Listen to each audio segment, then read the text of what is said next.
Did you know these bizarre etiquette rules from history? Have you ever wondered about the strange rules of etiquette that shaped social interactions in the past? Throughout history, societies have created some truly bizarre customs that reflected their values and beliefs. These unusual practices might seem odd today, but they tell us a lot about human behavior and cultural norms of different eras. For instance, in ancient and medieval times, people often wiped their hands on the tablecloth during meals. Napkins were not commonly used, and this practice would be considered quite rude today. In some dining settings, it was even acceptable to spit on the floor while eating, with servants responsible for cleaning up afterward. Imagine that at a modern dinner party. In Tudor England, guests were expected to bring their own cutlery to meals. Shared utensils were not always available, making it necessary for individuals to come prepared. This custom highlights the different expectations around dining etiquette compared to today. Formal gatherings had their own set of rules too. In some cultures, laughter was often stifled or even forbidden, as open amusement was seen as inappropriate. Victorian England had strict gender interaction guidelines, where men were not allowed to speak to women first. Women had to initiate conversations, reflecting the rigid social hierarchies of the time. There were also peculiar rules regarding eye contact.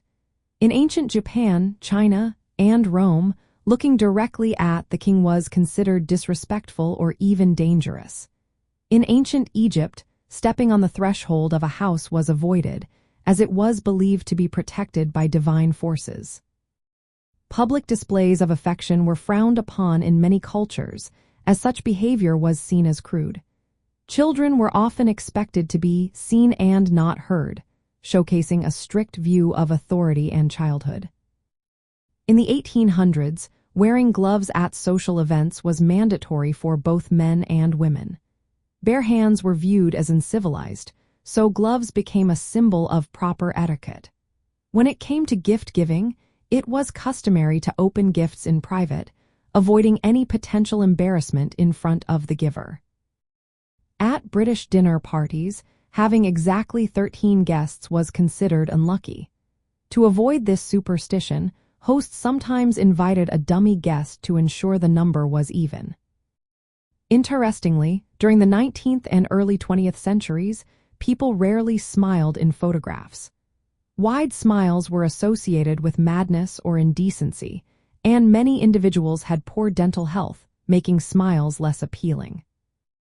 These historical etiquette rules illustrate how social customs serve to maintain order and respect within communities. As societies have evolved, many of these customs have faded away, giving way to more individual freedom and equality.